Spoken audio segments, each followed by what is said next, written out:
Good evening and thank you for joining us. The two men convicted in connection to the 2019 beating death of Andrew Ayre heard their sentences in a Thunder Bay courtroom today. Daniel Grigorovich has been sentenced to 6 years after being convicted for manslaughter, while Jason Raven will serve 3 years for robbery. The incident that left Ayre dead began when his bike was stolen by Raven outside a Southside bar.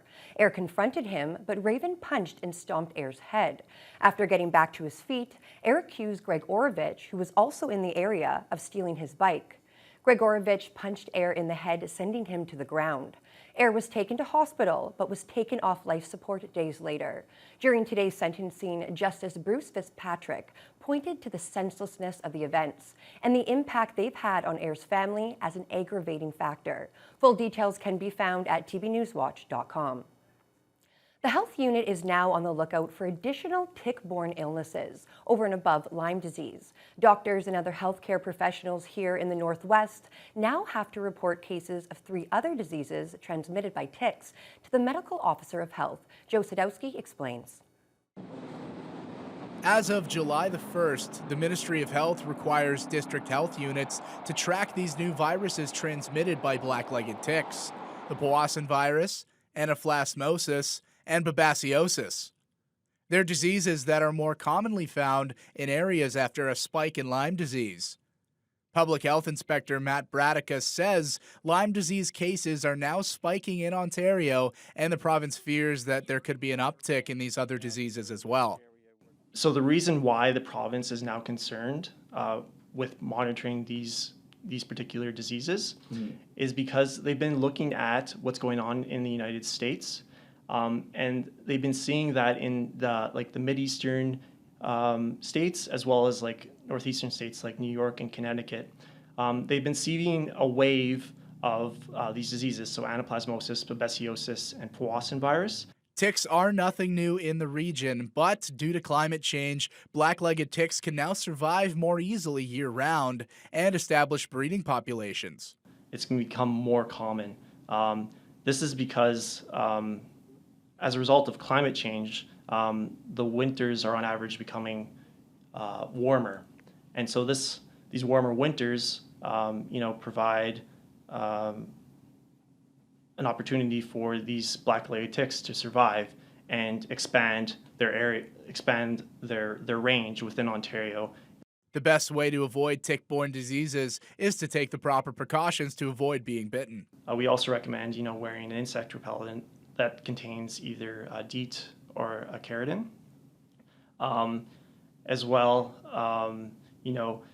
it's important that after you come indoors to do a thorough tick check of your body. As of today, there hasn't been any documented case of any of these new tick-borne viruses here in the Northwest, but healthcare experts still advise to take all of the necessary precautions when going outdoors. Joe Sadowski, TVT News.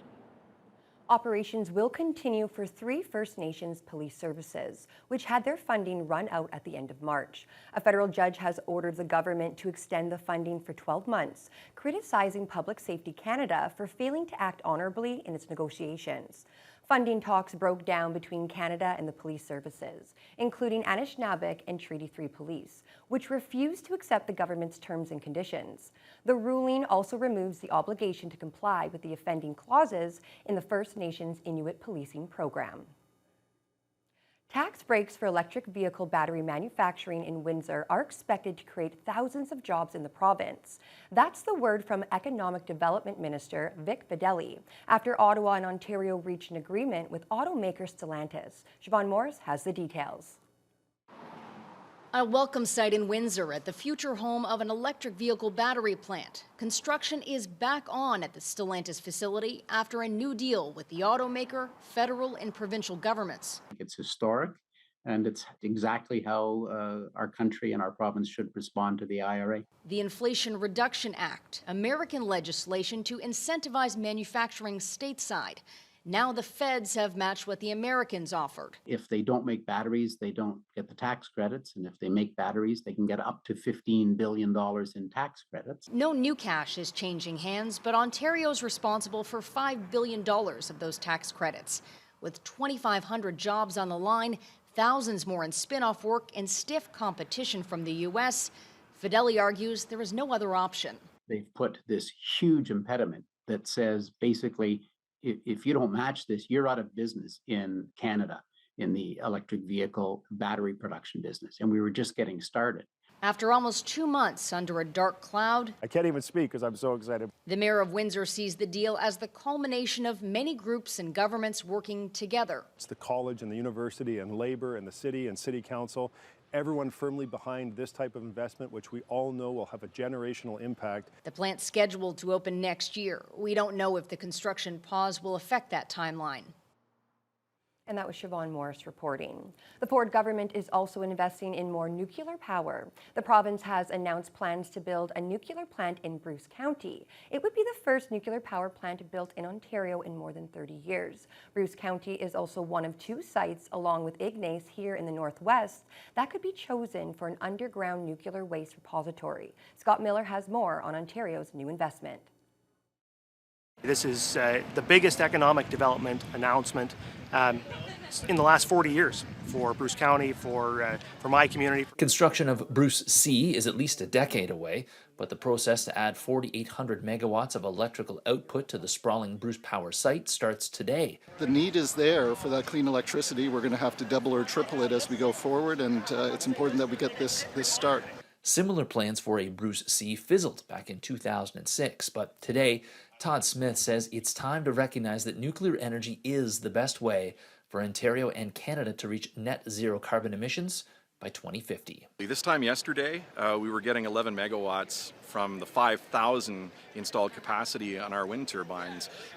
So, we need to have reliable baseload power that's affordable, that provides good paying jobs. Now, there are opponents to this plan for new nuclear construction here in Ontario, suggesting it will create a lot more nuclear waste and isn't really the climate change solution that many make it out to be. The Saugeen Ojibwe Nation, whose territory Bruce Power falls within, had this to say about today's plans for more nuclear reactors in their region. The Saugeen Ojibwe Nation will not support any new projects until the history of the nuclear industry in our territory is resolved and there is a solution to the nuclear waste problem that is acceptable to both SON and its people. If indeed Bruce C is built, it would be the first large-scale nuclear plant built in Ontario in over 30 years. 4,800 would be 4 reactors, roughly? Roughly, could be 5. Could also be small modular reactors, so nothing's off the table. In Bruce County, Scott Miller, CTV News. Bay District Health Unit is warning of blue-green algae in 2 area lakes, Icarus Lake and Trout Lake. The public's being told to avoid drinking the water, using it for household purposes, swimming in it, or bringing pets near it. Both water samples were collected on Monday. On average, it takes about 2 weeks for the water to become safe after the bloom dissipates. The strong shipping season continues at the Port of Thunder Bay. Potash totals are expected to surpass last year's historic mark. Potash volumes hit a 32-year high last year over the course of the season, and last month's figure was 31% higher than June of 2022. The port also saw a 10% increase in grain last month, and the year-to-date total is up as well. Green energy infrastructure shipments, including wind turbine parts, have also been steady this year. Business Director Chris Heikkinen says the numbers are only going to grow. Last year was a fantastic year for potash shipments through the Port of Thunder Bay. This year started off a fair bit slower, but in June we did see quite an uptick in the potash shipping through Thunder Bay, so it's a nice thing to see. So we've had 8 shiploads of cargo at Kiefer so far this season, which is a really good number, and we'll easily match that through the duration of the remainder of the season. So it's a great year at Kiefer Terminal this season. A section of Maple Ward Road will close tomorrow, affecting access to the solid waste and recycling facility. Maple Ward is expected to be closed for about a week between John Street and the landfill for pavement resurfacing and drainage work. That means those going to the landfill can only access the facility from the south or from the direction of Oliver Road. Local traffic is permitted in the construction zone during the closure, but all through traffic will have to take a detour.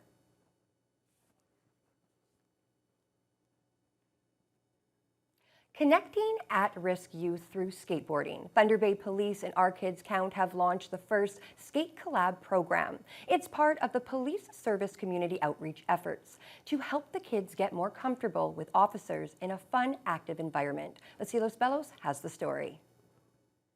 2, 1. There are no ollies or kickflips just yet, but these kids have begun rolling their way towards a positive relationship with law enforcement while learning how to skateboard. Skate Collab is a combined effort of the Thunder Bay Police Service and Our Kids Count. The kids, aged 8 to 12, get a skateboard, helmet, and pads so they can learn the basics of the sport. One thing that we can do to show the community that we're here to support them, break down any barriers. Skateboarding has been a lifelong passion of Constable Greg Bago with the Community-Oriented Response Engagement Unit, so he jumped at the idea of incorporating skating into his community engagement efforts. And knowing that they can approach me, ask me questions, it's less intimidating without a uniform, and to show that, the days of running from the police when you've, whatever, you don't have to do that anymore. You can approach us. We're here to help. Many of the kids have progressed significantly since starting the program. Bago says he's most proud of the perseverance they've shown. When you fall, it's not very forgiving on concrete or pavement, but they get back up, they dust themselves off, they'll take a break, and then they'll get right back onto it. And they're always open to suggestions and learning, and then wanting me to skate around and do some tricks for them just to see what you can accomplish skateboarding. Kaya Riley is one of those kids who knows about perseverance. Riley took a tough fall during the program, but was ready to get right back on her board. If you fall, just get back up. Don't give up. If you give up, it's not going to get you anywhere. I've learned a few things. I've learned how to accomplish and go down the bumpy one and the very steep one. Yeah. Skate Collab is running again next month, and Constable Bago hopes that a successful summer could make the event a yearly affair. Vasilos Bellos, TBT News.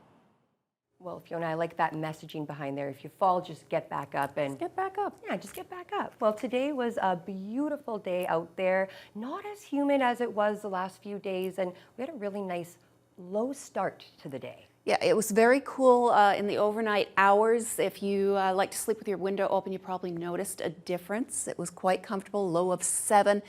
We warmed up to a high of 22. But unlike previous days, no humidex to report. So 22 really felt like 22. We had partly to mostly cloudy skies for much of the day in Windsor from the west, ranging anywhere from about 9 kilometers per hour to topping out just in the last hour at 23 kilometers an hour now. Also very seasonal overnight and during the day to the west. We've got 21 at this hour in Atikokan and Upsala, 22 for Fort Frances, Dryden, Kenora, all with partly sunny skies. Little more cloud as you head up towards Red Lake, but temperature-wise, they're matching those conditions, and that continues into Sioux Lookout, Armstrong, Big Trout Lake. Only Pickle Lake is 1 degree warmer at 23, so that's about as consistent as you can get. Now, Greenstone also currently at 22 under mostly cloudy skies. The reason why there's a little bit more cloud as you head further north is there is a system that's going to be pushing down from the northwest, affecting the region, but I'll be showing you that later on in the news hour. Marathon at this hour is currently at 18. Sault Ste. Marie, a little chillier at 17, but they are under partly cloudy skies. Now, here in the city of Thunder Bay, not going to be quite as cool as last night. We're staying in the double digits, a low of 9, but partly cloudy once again. Winds fairly light from the west, 9 to 22 kilometers per hour. And then for Friday, we start out with some sunshine, and there is a flow from the south. But we have this system that's pushing in from the south. We have another system that's going to be pushing in from the northwest, and this could bring us rain by mid-afternoon to late afternoon tomorrow. What you're going to find for Friday is it could have a little bit of everything, and I'll have more details on that later on in the news hour. Well, thank you so much, Fiona. Well, today marks 10 years since that tragic train derailment in Lac-Mégantic, Quebec. We'll have more on that tragedy when we come back.